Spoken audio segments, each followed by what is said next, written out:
Regresa al mundo de la selva. Misiones Amazónicas. Valorando y difundiendo las culturas vivas de nuestro país y la actividad que los misioneros desarrollan en ella. Misiones Amazónicas. Superemos las distancias e identifiquémonos con los pueblos amazónicos. Escuchemos Misiones Amazónicas.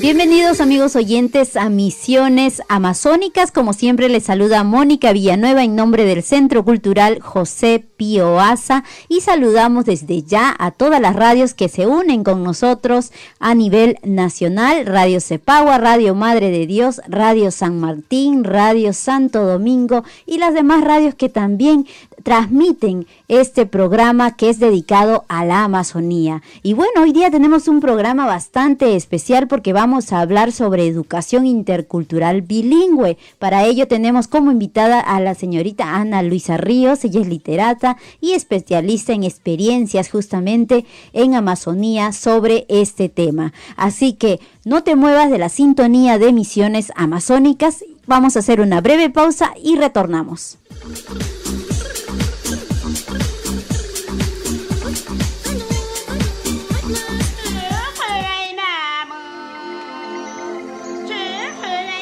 Los pueblos y las personas indígenas son libres e iguales a todos los demás pueblos y personas y tienen derecho a no ser objeto de ninguna discriminación fundada en su origen o identidad indígena. Declaración Universal de Derechos de los Pueblos Indígenas, artículo 2.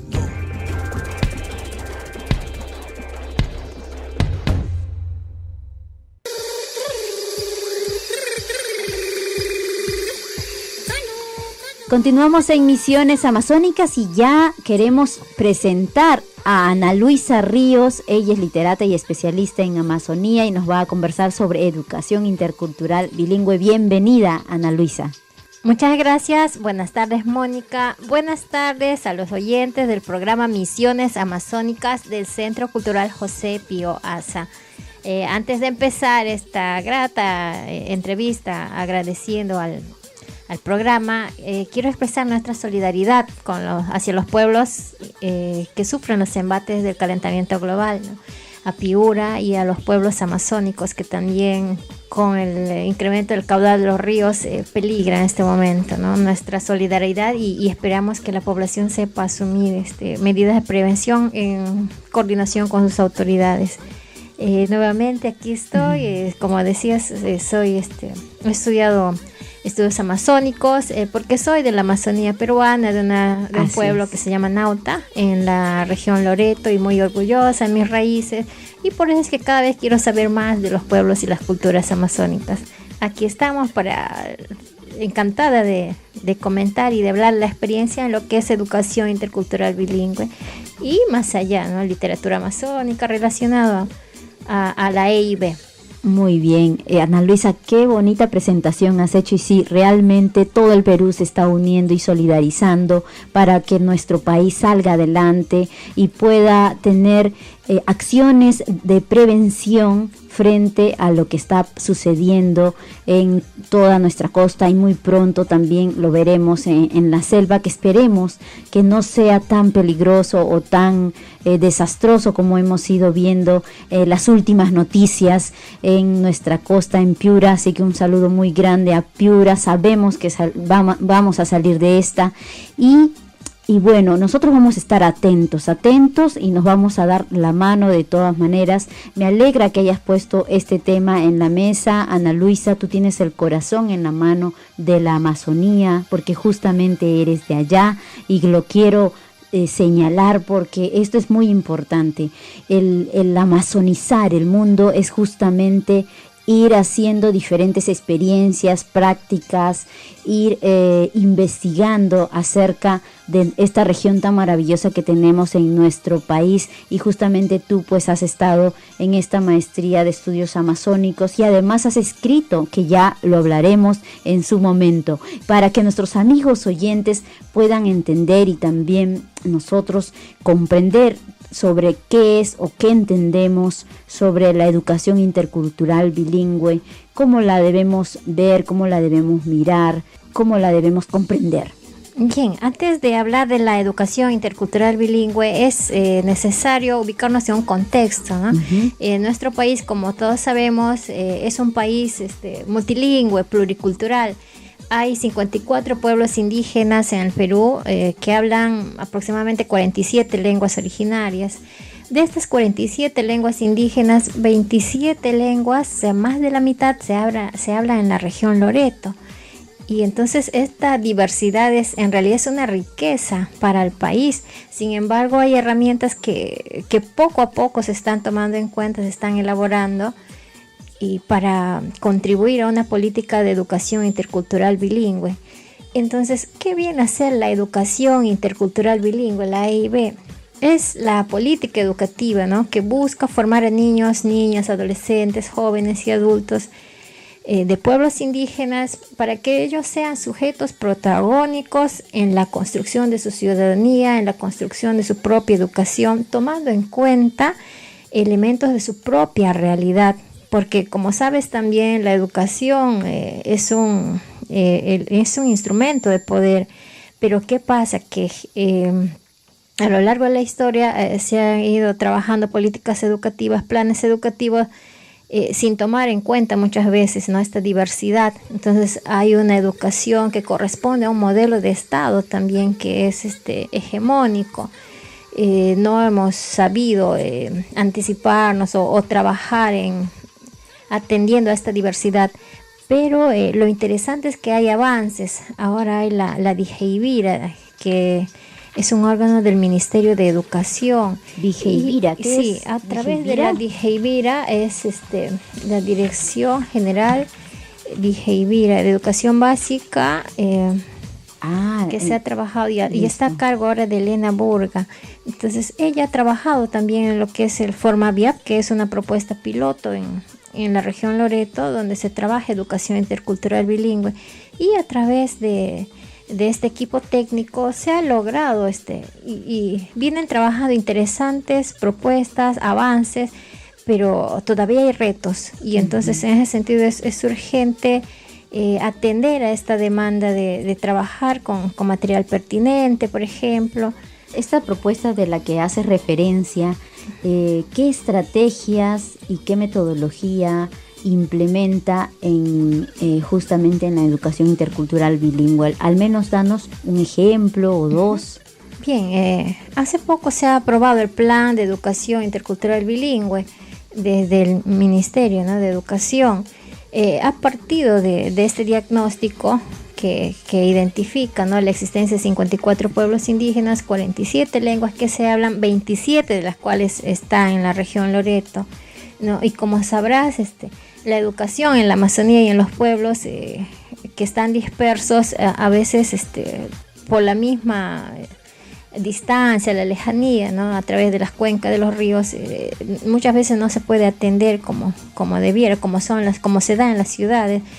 Y entonces en ese sentido la educación a veces se descuida, porque no se trata solamente de atender con personal docente, sino también que el factor docente, que es lo principal, lo primordial, esté capacitado, sean docentes que hayan estudiado educación intercultural bilingüe.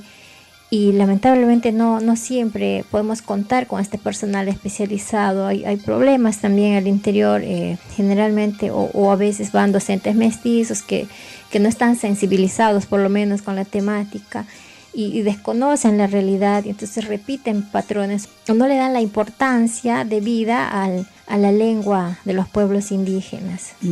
Y esto es bastante importante porque he tenido la experiencia de visitar algunas comunidades en el Bajo Urubamba y he visto justamente las escuelas unidocentes, ¿no? En esta escuela en donde se enseña por un lado el primero, segundo y tercer grado y solamente dando la espalda cuarto, quinto y sexto, ¿no? Y a veces el mismo profesor tiene que ser el director a la vez, ¿no? Entonces esas carencias existen. Como bien dices, hay que tener un profesor capacitado que tenga este enfoque intercultural bilingüe y que a la vez pues se le pueda dar todas las herramientas necesarias para que pueda trabajar con personas que justamente tienen otra lengua materna, ¿no? En este caso yo les comento que pude visitar la comunidad de Selva Verde en el Bajo Urubamba y ahí me di cuenta de esta realidad que era un poco más lenta de la que se realiza en las urbes, ¿no? En las ciudades, ¿no? Entonces ahí estamos hablando de que nuestros niños van aprendiendo cada vez más lentamente, ¿no? Cuando suceden este tipo de situaciones, por ejemplo, ¿no?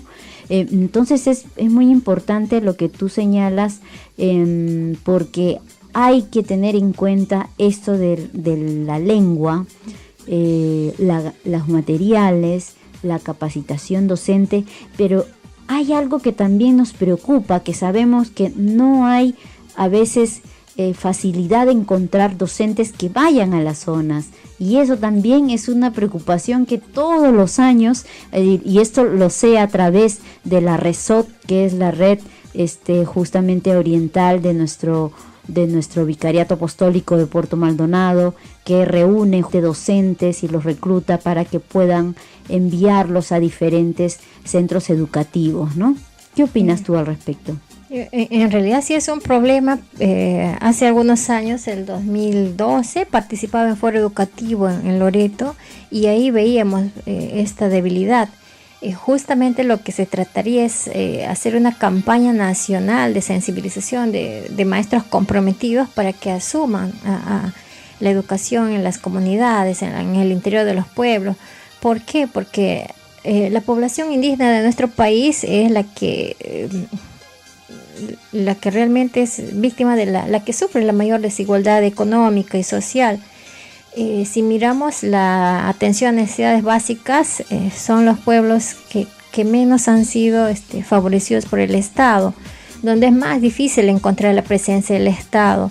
Son pueblos prácticamente olvidados, y si no les damos una educación de calidad, si además no atendemos programas que a la vez como por ejemplo Caliwarma o algún proyecto educativo que contemple que estos niños asistan a la escuela bien alimentados, o niños y niñas con aguas seguras, por ejemplo, va a ser muy difícil que estos niños logren resultados, metas educativas, pues estándares de calidad, porque como sabes, un niño o una niña con desnutrición o un niño anémico no va a rendir igual que un niño que va bien alimentado a la escuela, y eso es justamente una paradoja, una contradicción que en Madre de Dios, por ejemplo, la capital de la biodiversidad, tener anemia, cuando muy bien a través de la escuela se podría desarrollar experiencias, proyectos que trabajen o desarrollen, ¿no? Justamente experiencias de comida saludable o dieta saludable o rescate de comida tradicional. Claro. Pero como también estamos en un mundo globalizado, cada vez los pueblos van perdiendo más sus prácticas culturales y entran a la economía de mercado sin muchas veces estar fortalecidos en sus raíces. Uh-huh. Con la barriguita llena, entonces un niño machiguenga, un niño yine, un niño de Iquitos que está justamente muy lejos y donde tiene que transitar por los ríos para llegar a la escuela, sin esa barriguita llena no va a poder asimilar todo lo que se le enseña y se le educa, ¿no? Entonces es una preocupación bastante que hay que ponernos en alerta, que nos preocupa y que hay que tomar medidas al respecto. Vamos a hacer una breve pausa y retornamos en Misiones Amazónicas. Les presentamos el Centro Cultural José Pío Asa, entidad de los misioneros dominicos que promueve el conocimiento y rescate de las culturas amazónicas, así como la actividad misionera en el suroriente peruano. Entre nuestras actividades y servicios, destacamos el Museo Etnográfico de la Amazonía, servicio de biblioteca abierto a investigadores, estudiantes y público interesado, orientación sobre la realidad amazónica, publicaciones de análisis sociocultural, así como cursos y seminarios especializados en el análisis de temáticas amazónicas referidas a varias disciplinas. Te invitamos a visitar nuestro centro cultural y su museo en el Jirón Callao 562, Cercado de Lima. También puedes llamarnos al 331-0771 o visitar nuestra página web www.selvasperú.org.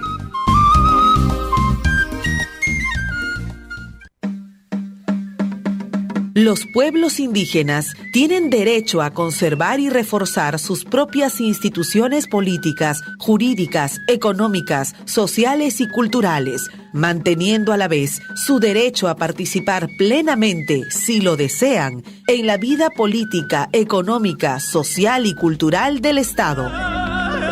Declaración Universal de Derechos de los Pueblos Indígenas, artículo 5.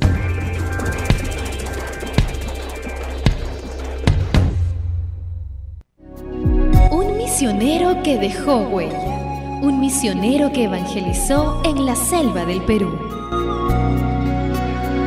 Padre José Álvarez, misionero dominico que fue llamado a Pactone por la etnia de los Amaracaeris y que significa papá anciano, papá bueno. Por su santidad y dedicación a los pueblos amazónicos se invita a la misa que se realiza para orar por su pronta beatificación. Todos los primeros miércoles de cada mes a las 6 de la tarde en la Basílica del Santuario de Santa Rosa, en la primera cuadra de la Avenida Tacna en el centro histórico de Lima. Ven y acompáñanos con tu familia y amistades para pedir por el siervo de Dios, el Padre José Álvarez Apactone, papá anciano, papá bueno.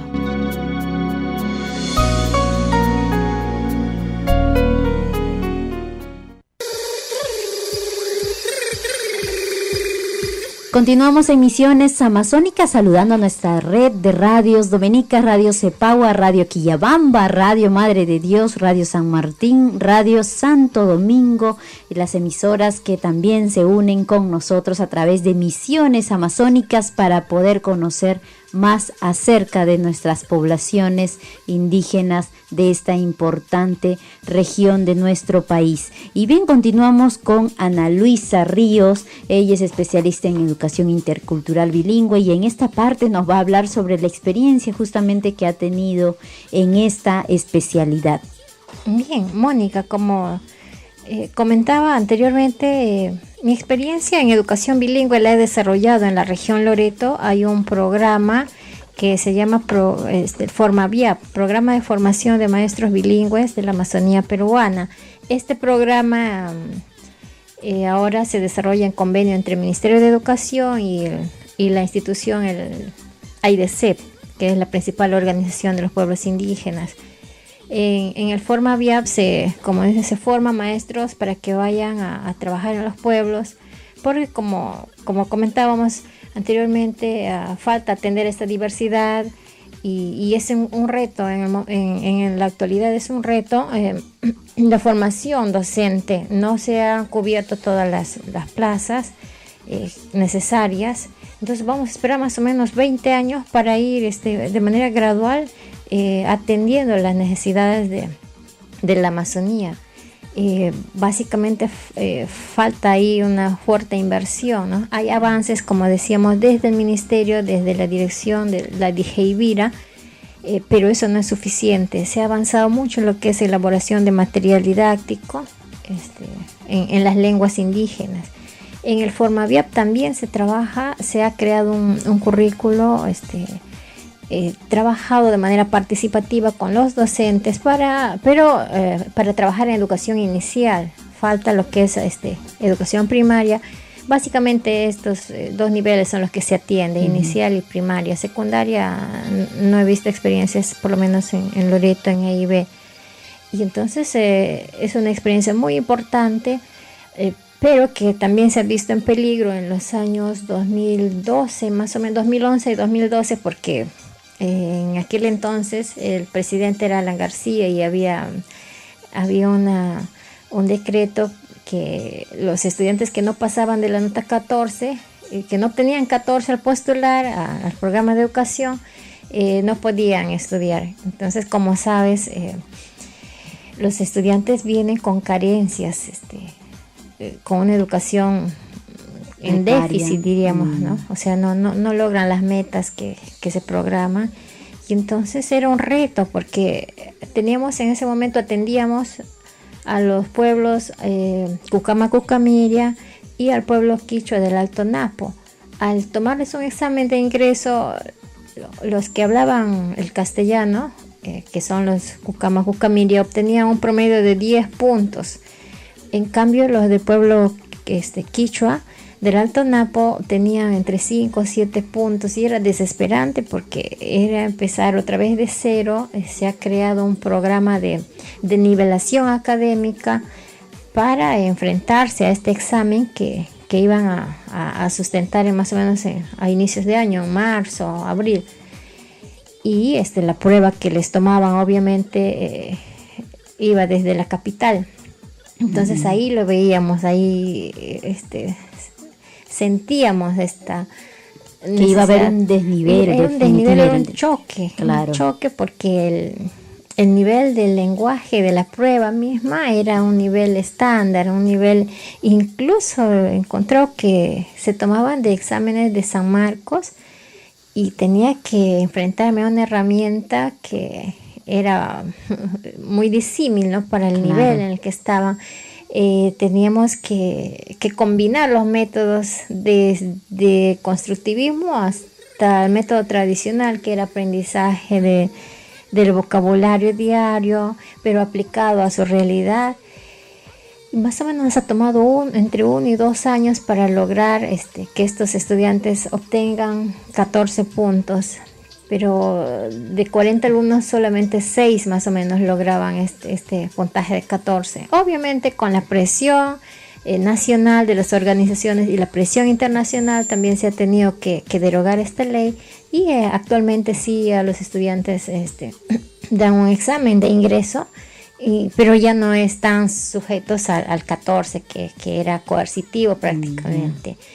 Lo cierto es que en esa etapa el programa se ha debilitado, porque como no había meta, teníamos pues 4 estudiantes, 6 estudiantes, y la cooperación no iba, ya no tenía sentido para ellos, para financiar 6 estudiantes, la existencia de todo un programa, porque el programa sí daba una atención integral, atendía con salud, atendía con un comedor, el servicio de alojamiento, todo adecuado a una realidad amazónica. Los salones, por ejemplo, no son aulas de cemento, son malocas.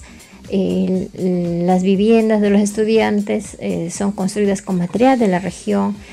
Un hermoso campus y muy bien desarrollado con material de la zona.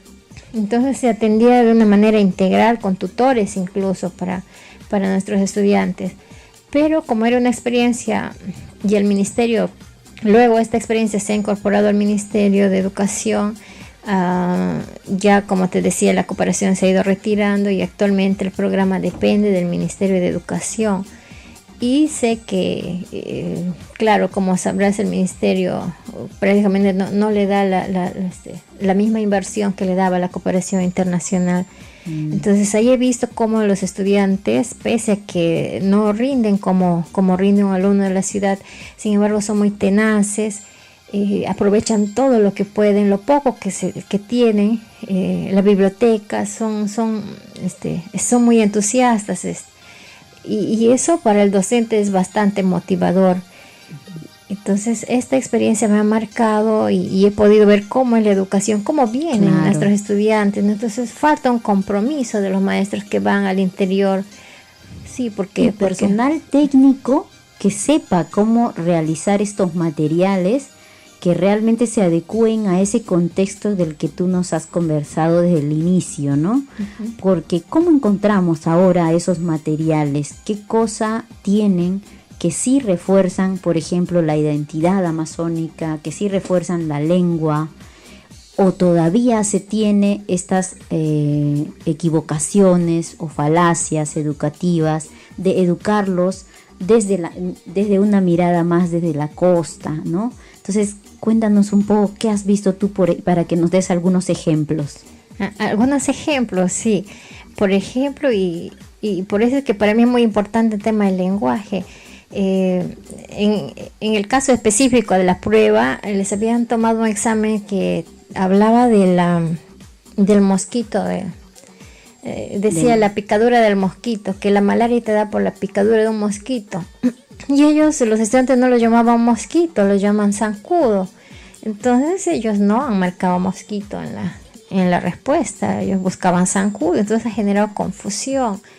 Y eso es solamente una de las experiencias. Algo sencillito, a partir de lo sencillo, pero era una pregunta dentro de un examen. Lo otro, se me ha ocurrido hacer un sondeo, cómo han aprendido ellos a leer, cómo ha sido su experiencia de la lectura.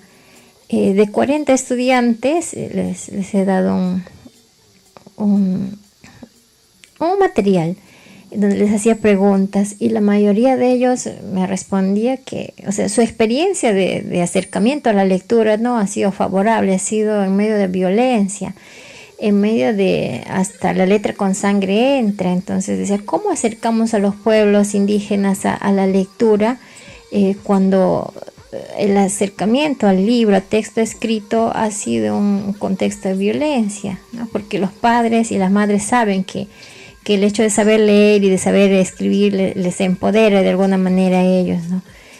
Y exigen a sus hijos que aprendan a leer y escribir. Son muy pocos, o eran muy pocos en ese momento, los que sí me han contado que sí sus experiencias han sido amigables, con padres cariñosos, ¿no? Que padres pacientes para enseñarlos, pero era también porque estos padres, muchos tampoco saben o han estudiado en una escuela secundaria ni tienen las competencias como un docente que va sensibilizado, ¿no? al aula. Entonces hay que tener mucha finura para ese tipo de detalles. Cuando hablamos de esta región amazónica y todo lo que viene desde fuera y que no va en su contexto, también pienso en el contexto que le ponen a los chicos de la costa. Hemos tenido la oportunidad de trabajar con niños de la capital y, por ejemplo, era para nosotros sorprendente de que conozcan más animales de la selva del África que de nuestra Amazonía, ¿no? Y cuéntanos un poco esa experiencia. A partir de los talleres sobre mitos y cuentos amazónicos que hemos desarrollado en vacaciones en el Centro Cultural Pío Asa, sí, pues era sorprendente, ¿no? Que los niños respondan de esa manera. Pero ya más o menos estoy acostumbrada. En algún momento cuando trabajaba en la ciudad en un colegio de clase alta de Iquitos, entonces yo les decía, voy a ir a trabajar con pueblos indígenas, y ellos decían, ¿qué son indígenas? O sea, los niños como que estarían en una burbuja y quedaba sorprendida. Y algo similar nos pasó en el Centro Pío Asa, que los niños nos hablaban y sí, muy interesados además. Ayudó mucho las ilustraciones que colocamos alrededor, ¿no? Para sí, que puedan conocer al ronzoco, al sachabaca, al gallito de las rocas, que ha sido el boom, central, ¿no? El que ha recibido más cariño de parte de los niños, ¿no? Hay propuestas para trabajar el tema de lectura muy interesantes, los nuevos estudios de literacidad que propician la enseñanza de la lectura y la escritura, pero desde el aprendizaje sociocultural. Patricia Ames, por ejemplo, desarrolló una experiencia interesante. Entonces se enseña a los niños y niñas a leer desde experiencias y prácticas letradas, no solamente desde un texto oficial, y eso también el ministerio he visto que prioriza el texto argumentativo, el ensayo. Sin embargo, los niños y las niñas, cómo vinculan, cómo se relacionan, cómo hacen que la lectura sea lo que llaman educación, sea vivencial para ellos, sea significativo. Eso. A partir de lo que ellos conocen. Entonces, enseñar la lectura y la escritura por ejemplo, desde la elaboración de un acta, ¿no? Desde un aviso que hay en la comunidad, desde algo que para ellos les sea algo dinámico, algo vivencial.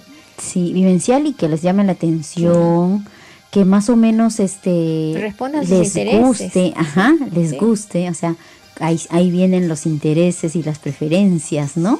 Sí. Entonces, me acuerdo mucho que cuando hablábamos de seres mitológicos, por ejemplo, ellos estaban muy atentos, ¿no?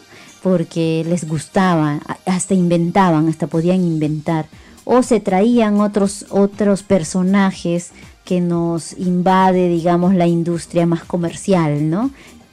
Sí, y eso también es un reto. Sería importante que los cineastas, por ejemplo, y los educadores también, y los mismos literatos exploren, aprovechen esta riqueza de personajes, de seres míticos, mágico-míticos, de las cosmovisiones de los pueblos indígenas. Porque son muy interesantes estos seres mágico-míticos, el Chuyachaki, por ejemplo, la Yacuruna, el bufeo colorado y otros seres mitológicos de la Amazonía, pero que no se ve, por ejemplo, en programas educativos, ¿no? En cambio, Japón y otros países sí trabajan sus animes y tú ves el tema identidad, sus dragones están ahí, elementos de las raíces de estos pueblos están ahí. Qué interesante sería ver, por ejemplo, un Chuyachaki en un anime, ¿no? Este ser, claro. este ser mágico que dicen que en algunos pueblos lo representan como un ser cojo, que con pata de cabra, otros con pata de venado, otros simplemente es un ser que cojea, barrigoncito, con orejas largas, como un duende, ¿no? Entonces, ¿cómo no incorporamos estos personajes en cuentos, por ejemplo? Cuentos que para los niños amazónicos va a ser significativo porque ellos están acostumbrados a escuchar estos cuentos, estas leyendas. Entonces, les mandan libros de Lima, pero no son pertinentes a su realidad. Claro que sí, ahora hay avances, como decía, el Ministerio de Educación ha invertido mucho en lo que es elaboración de material educativo. Creo que todavía les falta una exacta distribución también, porque no solamente se trata de producir el texto, sino que el texto llegue al usuario, al beneficiario, ¿no? que debe ser, en este caso, deben ser los estudiantes de educación bilingüe. Muy interesante, Ana Luisa, de verdad nos estás trayendo muchísima información acerca de lo que es la educación intercultural bilingüe, todo lo que aporta justamente a esta formación que debemos darle a los niños. Nos hablabas de que solo en Iquitos se hablan 24 lenguas, ¿no? 27. En Loreto, solo en Loreto, ¿no? De las 54 pueblos indígenas que tenemos, ¿verdad? Sí, 54. Y que justamente esta educación intercultural bilingüe busca educar en la construcción de una ciudadanía más empoderada, con mayor identificación de lo que son, de todo lo que transmiten a través de las culturas vivas que tenemos en esta región tan importante. Y además también comentabas de que debe el Estado proponer modelos que respondan a contextos diferentes que tenemos, porque justamente hacías referencia de que somos un país pluricultural, multiétnico, en el que hay que tener en cuenta justamente estos matices que tenemos en cada región. Y lo otro que me pareció sumamente importante que lo señalaras y que lo hemos estado hablando ahora último, es la lectura, ¿no? Promover, incorporando estos personajes en los cuentos, hacer algo animado, en videos, y no hay de hecho muchos materiales que se pueden explotar. Todo depende de la creatividad e innovación de los mismos docentes y cómo el personal técnico desde el Ministerio de Educación puede ayudar a fomentar estas buenas prácticas, ¿no? Ana Luisa, te invito a que todavía te quedes en Misiones Amazónicas. Te agradecemos por estar con nosotros. Vamos a escuchar otro de nuestros bloques en el programa que se llama La Selva al Día, y esta vez le hemos traído a nuestros amigos oyentes un reportaje. Le vamos a compartir este audio que ha sido elaborado por el Instituto de Estudios Peruanos y AIDESET Pueblos Indígenas en el marco del proyecto La Salud de los Pueblos Indígenas, Inequidades e Interculturalidad, a cargo de la investigadora Carmen Young. Escuchamos entonces La Selva al Día y luego también volvemos con Letras Amazónicas.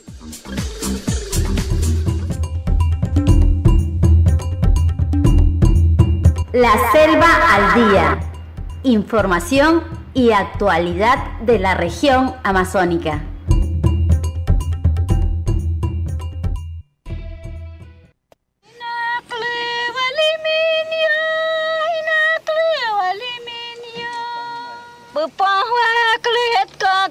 Konam tianat kayi kashiwa hehim patrali kalali patrali nakle waliminyo inakle waliminyo bupahwa klet kaklan konam tianat kayi kashiwa hehim patrali kalali. Estamos en esta reunión, en este encuentro nacional en coordinación con AIDESEP y el IEP. Quería más bien presentarte. Estos son los jóvenes de las 3 regiones de la cual AIDESEP ha formado en su programa Salud Intercultural. Queríamos conocer, investigar qué había sucedido con los egresados de este programa, ¿no? Que han sido formados en salud intercultural, pero que pasaban a trabajar en el sistema de salud oficial, que como sabemos, a pesar de que hay una normatividad en salud intercultural, todavía no es intercultural. Los resultados que tuvimos fueron bastante positivos respecto a las formas en las que ellos venían incorporando la salud intercultural y cómo esto ha mejorado la calidad de atención en los establecimientos de salud donde estaban laborando, y eso además había facilitado el incremento de las coberturas y por lo tanto el cumplimiento de las metas que les exige el sector. Sin embargo, se mostraron también una serie de limitaciones que tienen que ver con los sistemas de contratación y evaluación, con la capacidad resolutiva de los establecimientos y en general con las condiciones laborales. Nosotros representamos al Estado, pero nos deja ahí. ¿Y cómo nosotros intervenimos frente a eso? A veces llegan vacunas que faltan un mes de vencimiento, ¿no? Entonces eso para poder ya llevar a las comunidades y para poder vacunar a veces no alcanza. En la meta nos dicen, ya, este año tenemos que proteger 12 niños, pero hay veces que en las comunidades no salen todos los meses, todos los años, ¿no? Hay veces que nace niño, uno o después de cada 3 meses. Entonces, como la meta lo hacen ahí sentado y nosotros somos los que sacamos lancha. En Ucayali solamente nos da las metas solo en papeles y no da los insumos necesarios con los que podemos hacer seguimiento de cada niño. Entonces, ¿cómo creen la red de salud?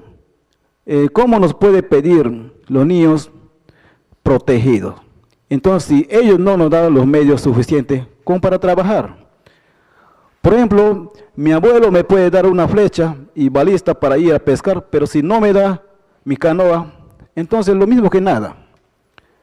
Los redes llegan o reciben los materiales y esos materiales que debería estar ya en ese puesto, esperan que el puesto venga a recoger con sus propios gastos y esos gastos, peor que nos pagan con esa, disculpando, miseria, sueldo. Nosotros no decimos que región no nos ayuda, sino que nos apoya, pero lamentablemente los responsables que están en red o microred no nos abastecen. A pesar que nosotros querramos llegar con una buena información para la población, no podemos. ¿Por qué no podemos? Al trabajar en un establecimiento, hablando de calidad, trabajar en un establecimiento con 8 comunidades, con 5 comunidades, no abasteces en llegar o llevar una buena información a la población. Entonces, ¿qué calidad de atención de información le doy a mi población o a mi gente si me piden o manejo 18 o 15 formatos o áreas que yo mismo tengo que solucionarlo? Pero yo lo he intentado, tratar de poder atender a un paciente en mi consultorio a 45 minutos, a 30 minutos, no se puede.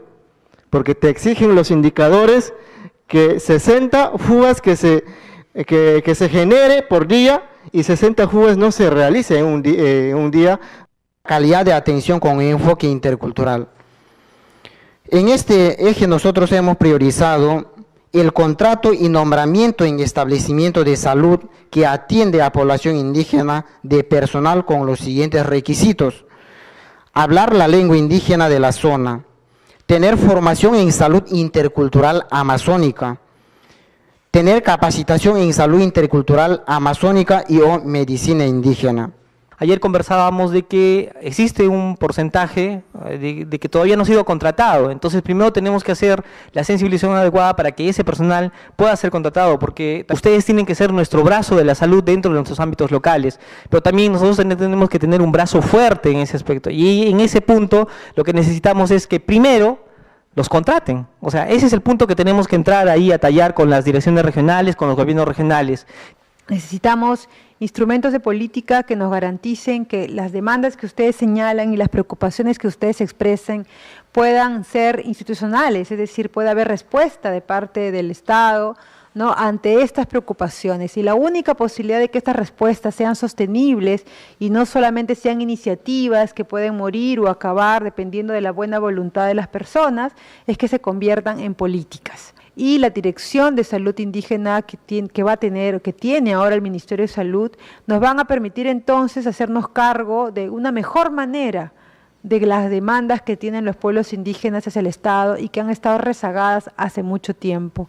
Si está un puesto de salud en el Breu, digamos, en la provincia de Atalaya, donde tenemos a un médico, a una enfermera y a una obstetriz, donde una zona es eminentemente de 7 pueblos que están en ese lugar: Asháninca, Axéninca, Murunahua, Chitonahua, Amahuaca, Axéninca, Yine. Entonces, ¿quién debería ser el médico? ¿Quién debería ser el enfermero? ¿Quién debería ser la obstetriz? Porque el parto vertical, como lo establece la norma, no necesariamente porque si de una norma se va a aplicar en esos lugares. Es una cosa cultural, es una cosa que le corresponde a cada pueblo, al menos ya tienen una norma. Para nosotros es importante contar con un presupuesto exclusivo para trabajar en población indígena. Como habíamos visualizado en estos 3 días, por ejemplo, si nosotros queremos ver estadísticamente los niños inmunizados en población indígena, no tenemos ningunos. Entonces, ese tema tenemos que trabajar fuertemente desde el nivel nacional para poder contar nosotros con metas y productos. Y había un tema más ahí con el CIS, de que desde el año 2015 hemos venido trabajando el tema de la incorporación de una variable en el cápita que tiene que ser comunidades indígenas, no solamente por desplazamiento, no solamente por el tema de que estén alejados, sino el tema de comunidades indígenas. Necesitamos seguir incidiendo en ese aspecto. Nos ampara ahora un marco normativo para poder incidir de mejor manera.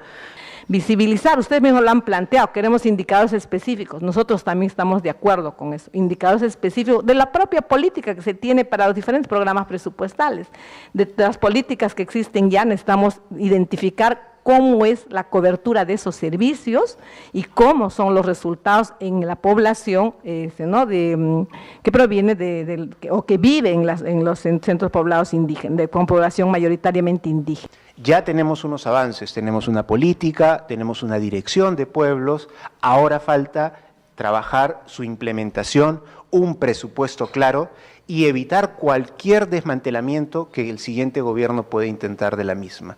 Creo que ahí tenemos que ser firmes, las organizaciones, las comunidades, para exigir que nada de lo avanzado en este periodo, aunque sea poco, pero nada de lo avanzado, se pueda retroceder en el siguiente gobierno. En realidad estamos comprometidos en una misma causa, ¿no? Nosotros apostamos que los servicios lleguen al ciudadano, y el ciudadano somos todos los peruanos.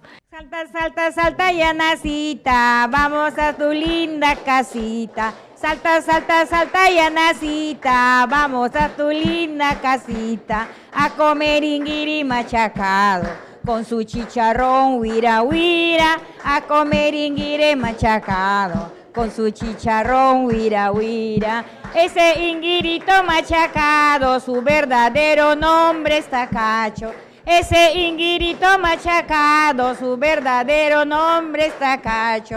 Salta, salta, salta, llanacita, vamos a tu linda casita. Salta, salta, salta, llanacita, vamos a tu linda casita. A comer inguiri machacado, con su chicharrón huira, huira. A comer inguiri machacado, con su chicharrón huira, huira. Ese inguirito machacado, su verdadero nombre es Tacacho. Ese inguirito machacado, su verdadero nombre es Tacacho. Salta, salta, salta, llanacita, vamos a tu linda casita. Salta, salta, salta, llanacita, vamos a tu linda casita. A comer inguiri machacado, con su chicharrón huira, huira. A comer inguiri machacado, con su chicharrón huira, huira. Muy bien, seguimos en Misiones Amazónicas y estuvimos escuchando el audio La salud de los pueblos indígenas, inequidades e interculturalidad. Y eso tiene mucho que ver con el tema de educación intercultural bilingüe del que estábamos hablando, porque en algún momento hemos hecho ya referencia sobre cómo los niños tienen que ir bien nutridos, bien alimentados para poder asimilar bien la enseñanza que se les brinda, ¿no? Así es, Mónica. Y efectivamente la educación, creo que la educación intercultural puede incluso salvar vidas. ¿Por qué? Está muy ligado al tema de la salud. En el mes de febrero del 2016, por ejemplo, en la comunidad de Yancuntich, en Loreto, en el distrito del Morona, se han encontrado casos de rabia silvestre. Pero ¿qué pasaba? Como no había alguien que además dominara además de la lengua materna, dominar el español, no se podía, no había una forma, un mecanismo de cómo enseñar a la población a protegerse. Entonces se han ido contagiando de rabia y han ido a morir en el hospital regional. Ha sido muy triste esto y es lamentable y preocupante también, porque justamente una dirección que era tan importante como es la Dirección de Salud Indígena en este momento se ha eliminado. Entonces no se trata de desaparecer programas, sino más bien de fortalecerlos. Por ejemplo, hay experiencias muy importantes ligadas a la educación, como es Beca 18, que también en su momento ha tenido su éxito, ¿no? Pero como estos estudiantes venían de provincias, alumnos indígenas con alta diversidad cultural y lingüística, que se enfrentaban a un shock cultural en la ciudad, no han rendido como les exigen en Lima y justamente han ido a estudiar en universidades privadas. Entonces no ha habido un acompañamiento, una inversión mayor en tutores, por ejemplo, con mirada intercultural. Y obviamente el resultado no ha sido el esperado. Pero en este caso, lo que decía, no se trata de desaparecer, porque responde a una política de inclusión, sino de fortalecer estos programas, de mejorar lo que hay, y todo atendiendo y priorizando lo que es la persona humana, ¿no? Dentro del marco de derechos, ¿no? Entonces es urgente que el gobierno, las ONG, la ciudadanía apostemos por la educación. La educación es el arma más poderosa, ¿no? Decía nuestro maestro, y para salvar a los pueblos. Entonces nada mejor que una educación de calidad para tener el verdadero desarrollo humano que tanto buscamos. Uh-huh. Ana Luisa, muchas gracias por estar aquí en Misiones Amazónicas. Nos ha quedado cortísimo el programa. Sabemos que hay mucho todavía que abordar y desarrollar. Es un tema bastante amplio, pero te agradecemos tu participación, tu experiencia. Sabemos que en otra ocasión estás cordialmente invitada, por supuesto. Podemos seguir hablando del tema. Vamos a estar atentos entonces a todas las políticas públicas que se realicen para la educación y también para la salud, porque son cosas básicas. de calidad de vida para nuestros pueblos, para todo el Perú en general. Saludamos a todas nuestras radios dominicas del Perú, Radio Cepagua, Radio Quillabamba, Radio Madre de Dios, Radio San Martín, Radio Santo Domingo, y agradecemos la sintonía de nuestros amigos oyentes. Nos vamos a reencontrar la próxima semana, como siempre, en Misiones Amazónicas. Visítenos a través de la página web www.selvasperú.org. Nos reencontramos la próxima semana. Hasta luego. Hemos presentado Misiones Amazónicas, un espacio radial producido por el Centro Cultural José Pío Asa. Los esperamos en el siguiente programa, en el mismo horario y por las ondas de Radio Santa Rosa.